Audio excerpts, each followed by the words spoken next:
श्री सच्चिदानंद सद्गुरु साईनाथ महाराज की जय।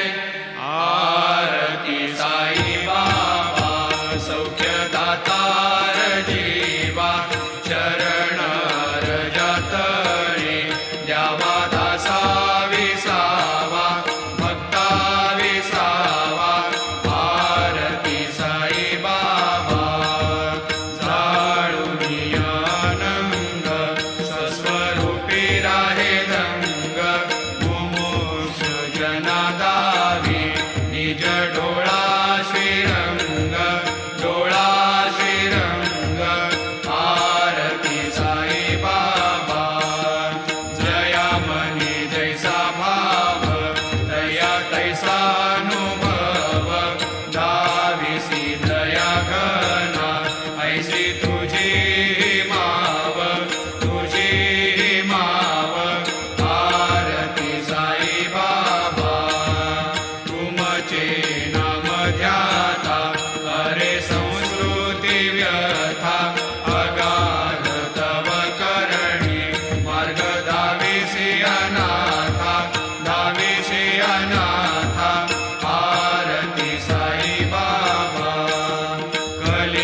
सौख्यदातार जीवा, चरण रजतळे द्यावा दासा विसावा, भक्ता विसावा।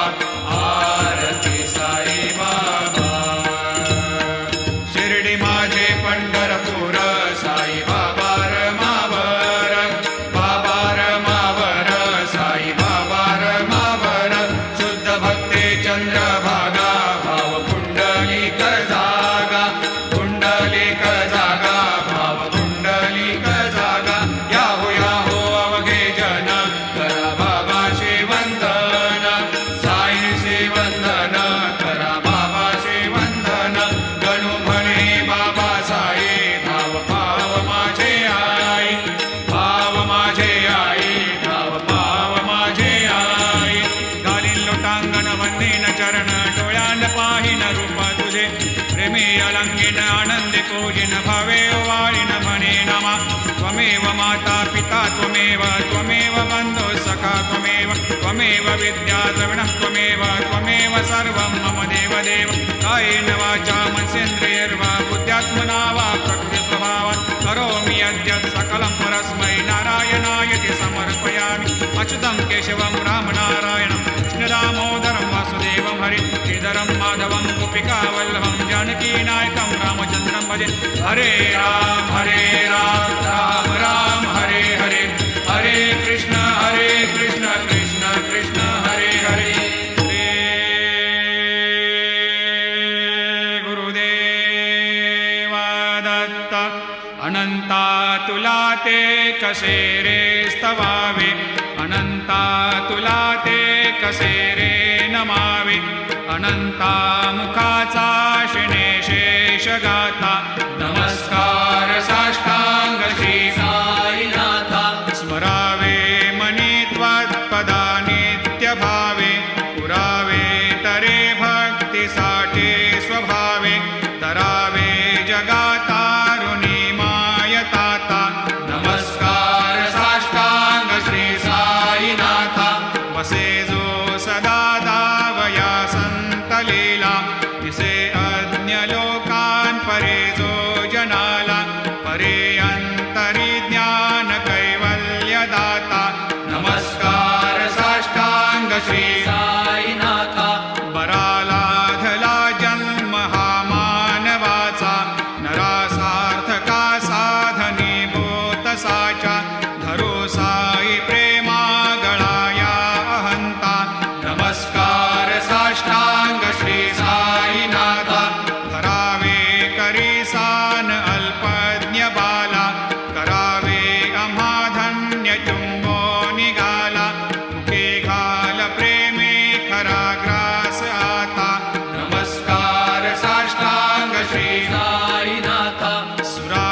संकटवारुणी ऐसा येईवा या परिध्यान तुझे गुरुराया दृश्य करी नयनाया पूर्णानंद सुखे एकाया लाविषि हरिगुण गाया ऐसा येईवा साई दिगंबरा अक्षय रूप अवतारा सर्व हि व्यापक तो श्रुतिसारा अनुसया त्रिकुमारा बाबा येईवा सदा सस्वरूपं चिदानन्दकन्दं जगत्सम्भवस्थान संहारहेतुं स्वभक्तेच्छया मानुषं दर्शयन्तं नमामीश्वरं सद्गुरुं साईनाथं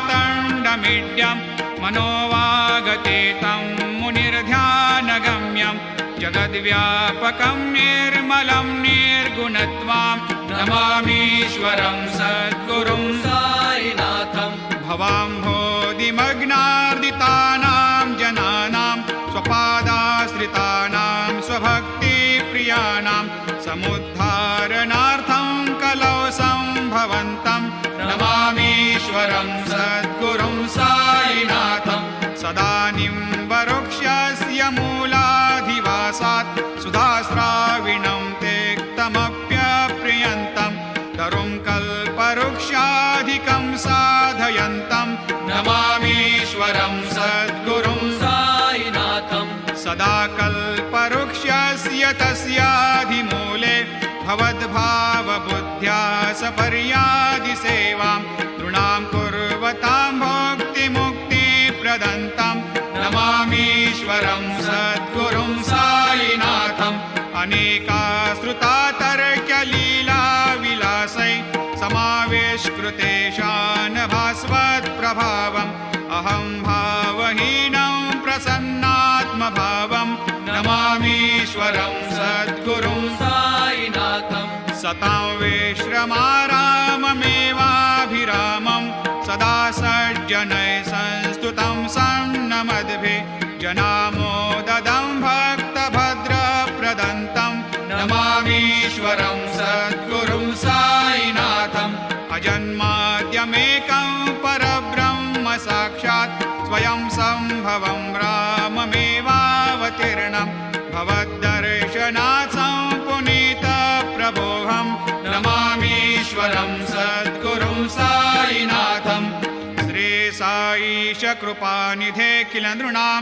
सर्वार्थसिद्धिप्रदा युष्मत्पादरजप्रभावमतुलं धातापि वक्ता क्षमः सद्भक्त्या शरणं कृताञ्जलिपुट सम्प्रापितोऽस्मि प्रभो श्रीमत्साई परेशपादकमलान् न्यान्यच्छरण्यं मम सायिरोपधर रागोत्तमं भक्तकामविबुधद्रुमं प्रभुं माययोपहतचित्तशुद्धये चिन्तयाम्यमर्निशं मुदा शरत्सुधांशो प्रतिमं प्रकाशं कृपातपत्रं तव साईनाथ त्वदीयपादाब्जसमाश्रितानां स्वच्छायया तापमपाकरोतु उपासनादैवत साईनाथ स्तवैर्मयोपासनिना स्तुतस्त्वं रमेन्मनोन्मे तव पादयुग्मे भृङ्गो यथाब्जे मकरन्दलुब्धः अनेकजन्मार्जितपापसंशयो भवेद्भवत्पादसरोजदर्शनात् क्षमस्व सर्वान्धपरान्धपुञ्जकान् प्रसीद सायेश सद्गुरोदयानिधे श्रीसाईनाथ चरणामृतपोतचित्तास् सत्पादसेवनरतः सततं च भक्त्या संसारजन्यदुनितोर्धवनिर्गतास्ते कैवल्यधाम परमं समवाप्नुवन्ते स्तोत्रमेतत्पठेद् भक्त्या यो नरस्तन्मना सदा सद्गुरो साईनाथस्य कृपापात्रं भवेद्ध्रुवं रुसो मम प्रियाम्बिका मजवरी पिता हि रुसो मम प्रियाङ्गना प्रियसुतात्मजा हि रुसो भगिनी बन्धु हि श्वशुरसा सुबाई रुसो न दत्त गुरु साई मामजवरी कधीही रुसो पुसो न सुनबाई त्या मजन भ्रातृजाया पुसो पुसो न प्रिय सोयरे प्रिय सगे न ज्ञाते पुसो पुसो सुरदना सखा स्वजन नाप्त बंधु पुसो परी न गुरु साई मामजवरी कधीही रुसो पुसो न अबला मूले तरुण रुद्धहीना पुसो पुसो न गुरु धाकुटे मजन थोरसाने पुसो पुसो न च भले बुरे सुजन साधुहीना पुसो परी न गुरु साई मामजवरी कधीही रुसो रुसो चतुरतत्त्वविद् विबुध प्राज्ञ ज्ञानी रुसो रुसो हि विदुषी स्त्रिया कुशल पंडिता हि रुसो रुसो महीपते यति भजक तापसे हे रुसो न दत्त गुरु साई मामजवरी कधीही रुसो रुसो कवि ऋषि मुनि अनघषेध योगे रुसो रुसो हि गृह देवता निकुल ग्राम देवी रुसो रुसो खल पिशाच हि मलिन डाकिने हे रुसो न दत्त गुरु साई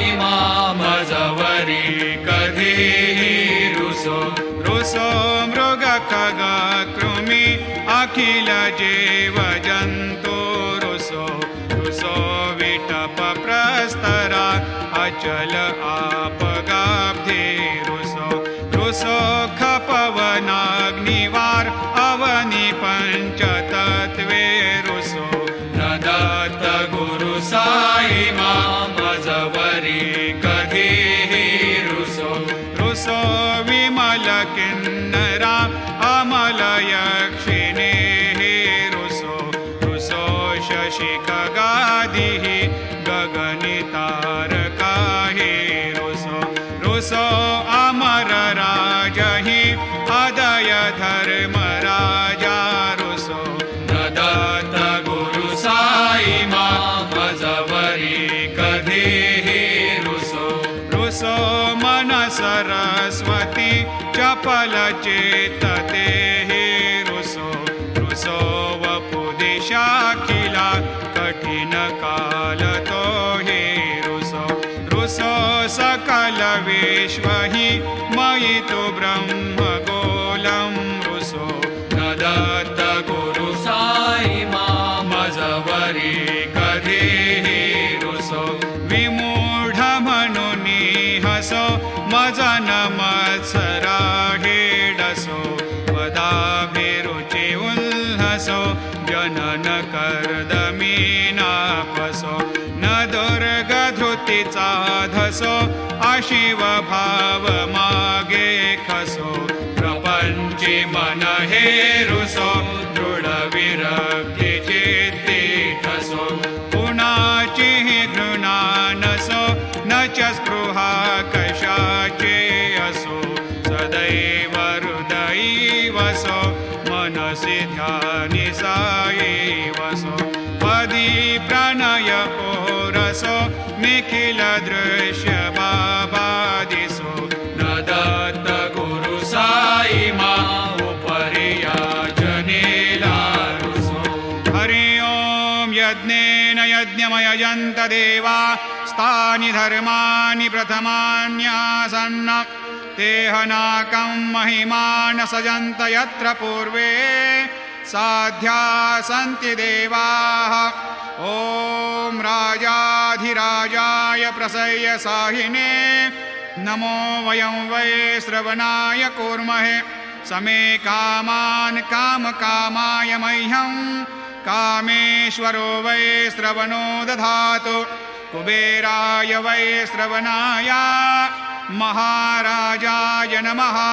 ॐ स्वस्ते साम्राज्यं भोज्यं स्वराज्यं वैराज्यं पारमेष्ठ्यं राज्यं महाराज्यमाधिपत्यमयं समन्तपर्याधीशात् सार्वभौमः सार्वायुषान्तादापरार्धात् पृथिव्यै समुद्रपर्यन्ताय एकराळिति तदप्येष श्लोकोऽभिगीतो मरुतः परिवेष्टारो मरुतस्यावसङ्ग्रहे आवीक्षितस्य कामप्रियैर्विश्वे देवा सभासदैति श्रीनारायण वासुदेवाय सच्चिदानन्द सद्गुरु साईनाथ महाराज की जय। करचरणकृतं वा कायजं कर्मजं वा श्रवणनयनजं वा मानसं वा अपराधं विहितमविहितं वा सर्वमेतत्क्षमस्व। जय जय करुणाब्धे श्री प्रभो साईनाथ श्री सच्चिदानंद सद्गुरु साईनाथ महाराज की जय।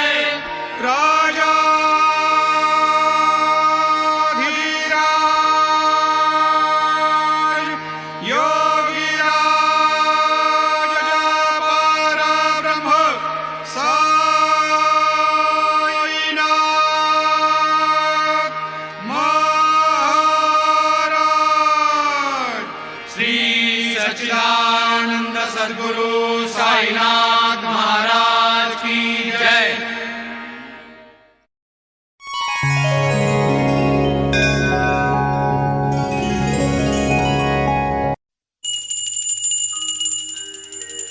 श्री सच्चिदानंद सद्गुरु साईनाथ महाराज